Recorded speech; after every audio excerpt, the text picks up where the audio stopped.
Video में हम बात करेंगे श्री शिवधारी पांडेय जी के बारे में।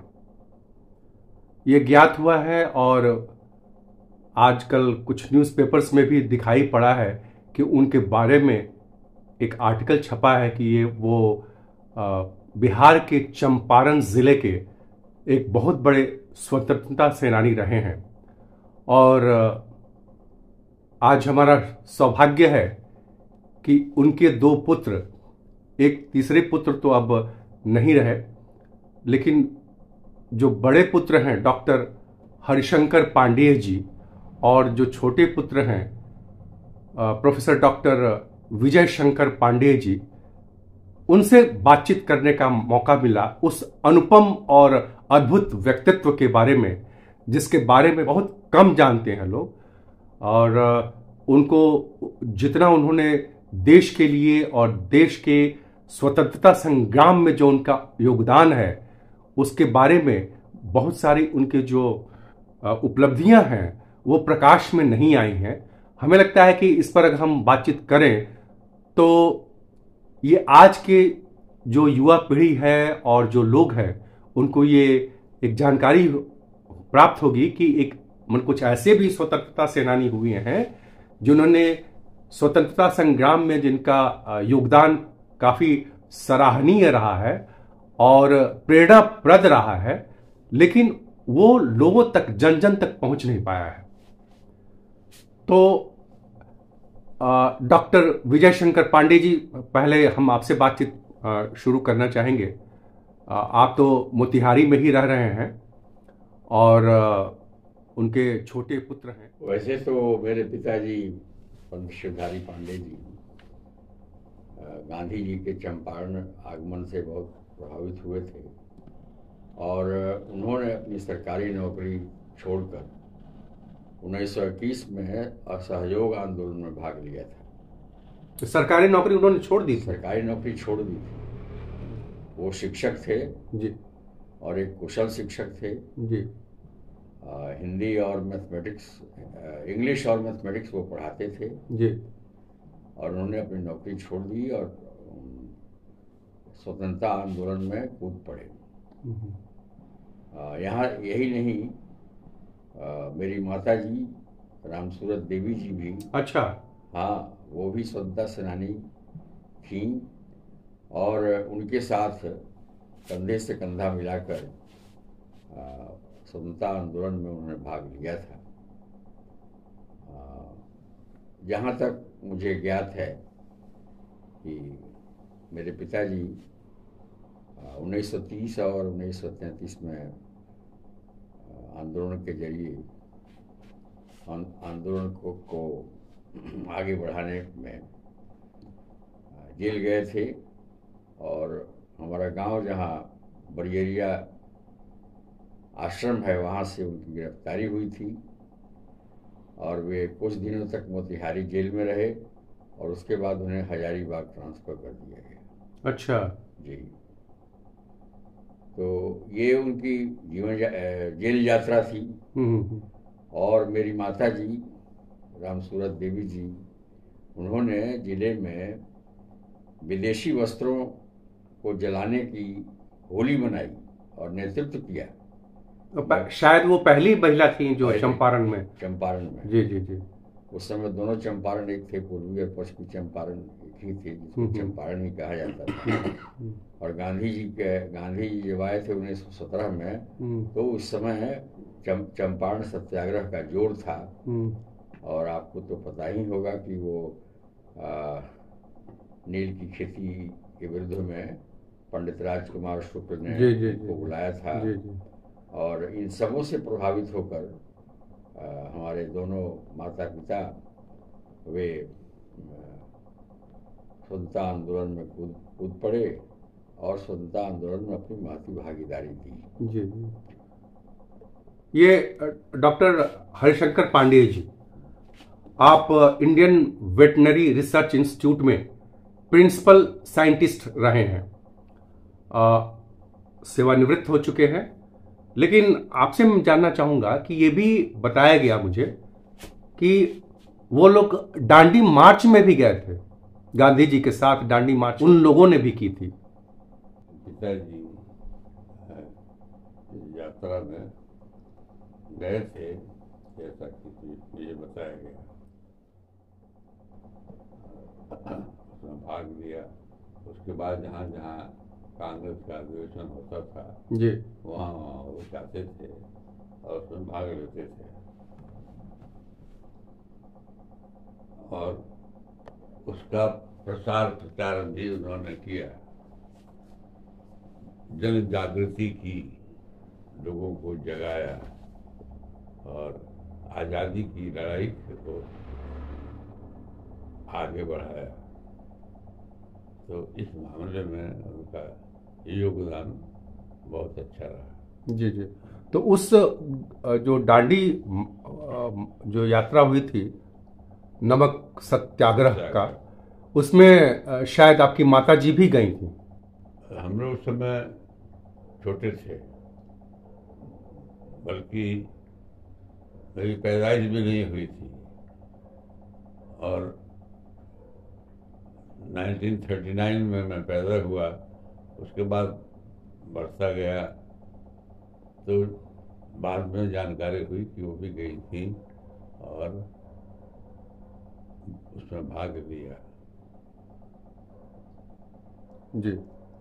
तो इस मामले में उन दोनों का, माता पिता का, इस आंदोलन में भाग रहा, एक्टिव रहे वो, और आज़ादी तक एक्टिव रहे और कांग्रेस के संदेश को जन जन तक पहुँचाया।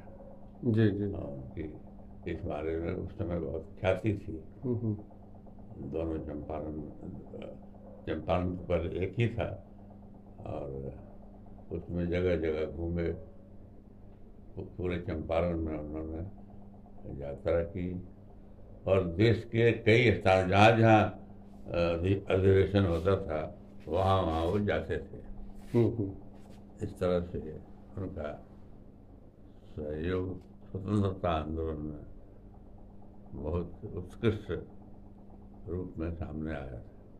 तो ये बहुत लोग को ये मालूम नहीं है, मतलब कि उस समय भी लगता है कि ज़्यादा उसको बताया नहीं गया, और अब देख रहे हैं कि पत्र पत्रिकाओं में, न्यूज़पेपर्स में आ रहे हैं, तो थोड़ी बहुत लोगों को जानकारी मिल रही है। ये सच है और ऐसा बहुत पहले होना चाहिए, जो नहीं हुआ।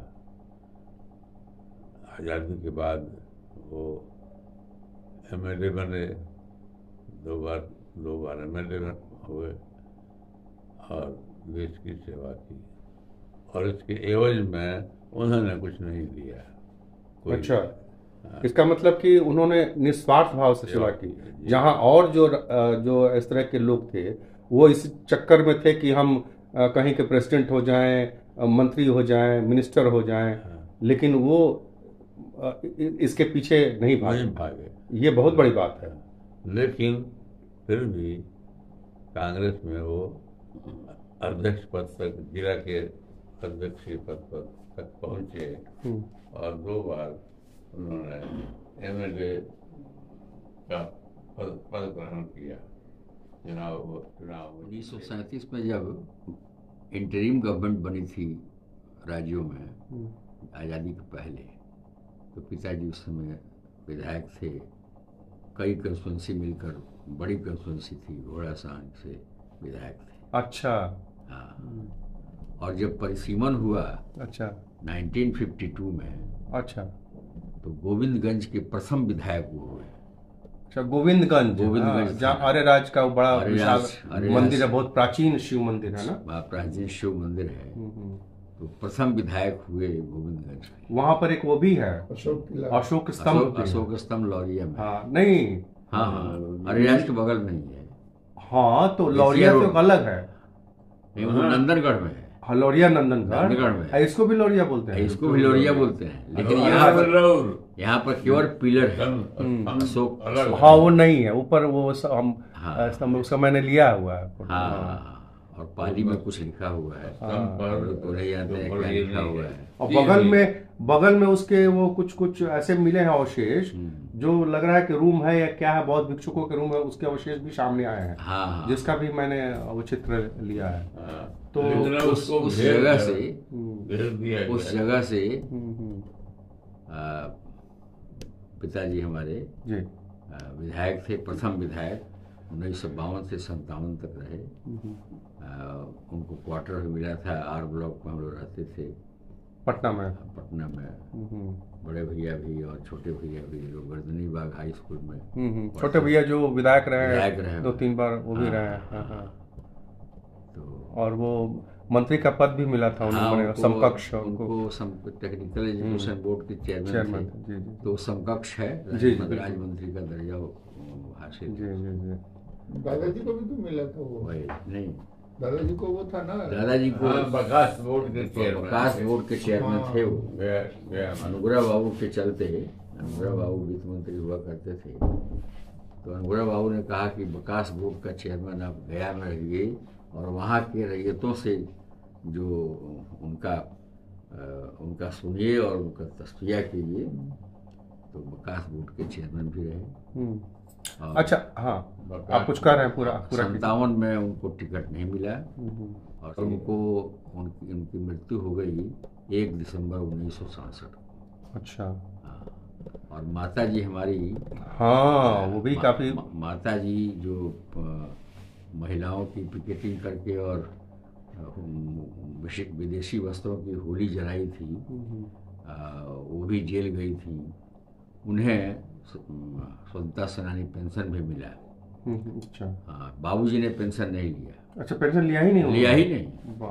वो वीडियो घर पे आए थे हमारे और कहा कि पंडित जी पेंशन ले लीजिए। अब ये बताइए कितना, मतलब कि ये देखिए व्यक्तित्व का एक जो महत्वपूर्ण पहलू है कि आजकल जो लोग स्वतंत्रता संग्राम में कुछ किए नहीं, थोड़ा बहुत इधर उधर किए, वो पेंशन के लिए लड़ रहे हैं कि हमको पेंशन कहीं नहीं मिले। और एक आदमी जो इतना काम किया, डांडी मार्च में महात्मा गांधी जी के साथ गए और कई बार जेल गमन हुआ उनका स्वतंत्रता संग्राम के दौरान, और उसके बाद भी उन्होंने पेंशन लेने से मना कर दिया। नाना जी ने भी मना कर दिया। ये तो बने ये उनके व्यक्तित्व को के जो गहराई को दिखाता है कि कितने निस्वार्थ भाव से नाना जी ने भी वो नहीं लिया, देश के लिए समर्पित थे। फिर बताइए और कुछ कहना चाह रहे हैं। तो वो अध्यक्ष के लिए खड़े हुए थे। पंचायती राज डीसीसी भी में थे, सरपंच थे। उस समय चंपारण एक ही था।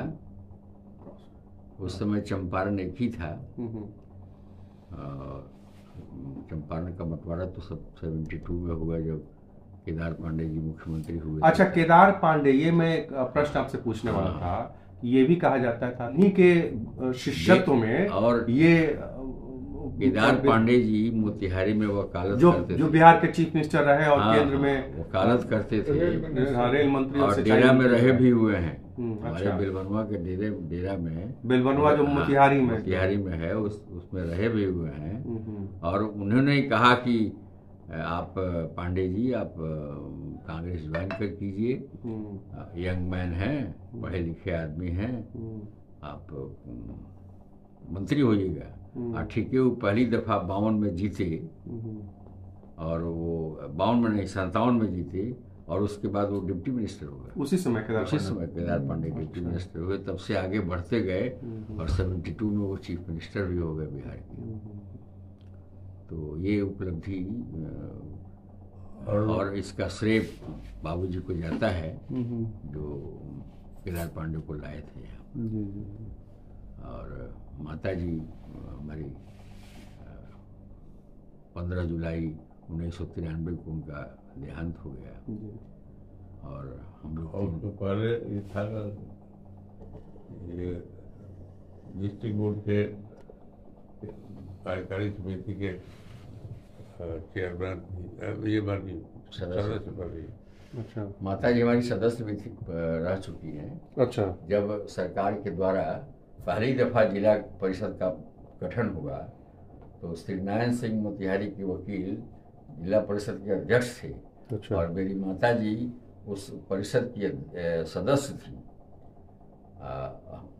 घर से हम लोग ले जाते थे उनको और मीटिंग करा के फिर वो आती थी। ऐसा नहीं है कि सदस्य हो गई या कभी नहीं गई, ऐसा नहीं होता था। लास्ट मोमेंट तक हाँ, उनको लास्ट मोमेंट राष्ट्रीय तक। गीत और सब याद था। हाँ, अच्छा, आपने देखा था उनको? हाँ, उनके हाँ। अच्छा, आपके क्या आपकी उनके व्यक्तित्व के किस पहलू से आप ज्यादा प्रभावित रहे? दादी का व्यक्तित्व बहुत ही गरिमामय था और उनको राष्ट्रीय स्वतंत्रता आंदोलन के जितने भी लोकगीत होते थे या लोगों को जगाने की और ये सब थी, उसके बारे में बहुत सारी जानकारियाँ वो हम लोग को देती थी जो हम लोग उनसे मिलने जाते थे। और दादाजी? दादाजी से ज़्यादा हम बहुत छोटे थे, दादाजी से उतना परिचय नहीं था, मतलब इस संबंध में स्वतंत्रता आंदोलन और उसमें, लेकिन दादी से होता था तो दादी सुनाती थी किस्सा, और उस समय की जो कविताएं थी और जो वो थे राष्ट्रीय गीत थे वो सुनाती थी। अच्छा। हाँ, लास्ट मोमेंट तक बहुत दिनों तक हम लोग उससे, उनकी कंडीशन ठीक नहीं थी फिर भी सब याद था। बताइए। यादाश्त बहुत अच्छी थी। तो ये सब अनुभव जो अभी आप लोग बता रहे हैं तो बड़ा ही रोचक है, ज्ञानवर्धक तो है ही, साथ साथ ये प्रेरणादायी भी है। ऐसे इस तरह का जो समर्पण होता है वो विरले होता है।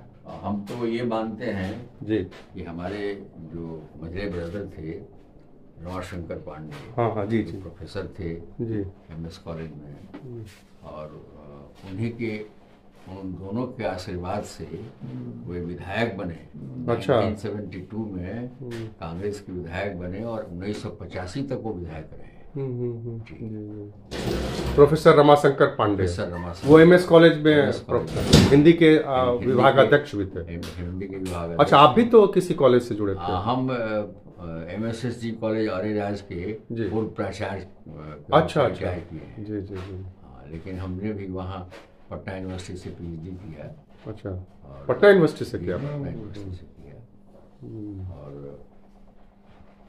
2009 में हम रिटायर किए। तो हमें लगता है कि हम तीनों भाई अपने माता पिता के आशीर्वाद से अच्छे अच्छे पदों पर रहे। ये हम लोग उनका आशीर्वाद मानते हैं। हमारे बड़े भैया हैं अभी, और काफ़ी लगन से ये बिहार वेटनरी कॉलेज में थे पहले, उसके बाद पंतनगर से इन्होंने BSc किया और IVRI जो एशिया का सबसे बड़ा वेटनरियन रिसर्च इंस्टीट्यूट है ना। और हम लोग की एक बहन, सबसे बड़ी बहन, जिनका नाम प्रभा दुबे था, और वे बांकीपुर गर्ल्स स्कूल की प्राचार्य थी। बताइए, बाप रे। हमारे बहनोई जो है एडिशनल डायरेक्टर थे एजुकेशन की, प्राइमरी एजुकेशन। तो इस सब में मैंने दादा दादी का संस्कार और प्रभाव सब कुछ झलकता है, और लगता है कि आगे की पीढ़ियों को भी वो दिशा देता रहेगा। आप ही के डॉक्टर साहब, आपके माध्यम से मालूम हुआ जो पेपर में आप दिखा रहे थे, जी, शुभ समाचार। हाँ, और शायद दैनिक जागरण में भी निकला था। आप बताइए, इतने सालों के बाद अभी, और फिर हमें भी वो देख करके ये उत्सुकता हुई कि इनके बारे में, ऐसे व्यक्तित्व के बारे में जानकारी लें। और धन्यवाद और बहुत बहुत शुभकामनाएं आप लोगों को कि आप लोग उनके दिखाए हुए मार्ग पर चलें। सबसे बड़ी श्रद्धांजलि आप लोगों के लिए वही होगी। बहुत बहुत धन्यवाद। और आपको बहुत बहुत धन्यवाद कि आप अस्वस्थ होते हुए भी, इस स्थिति में भी इस पर बातचीत करने का हमको समय दिया, इसलिए आप सबको बहुत बहुत धन्यवाद। धन्यवाद।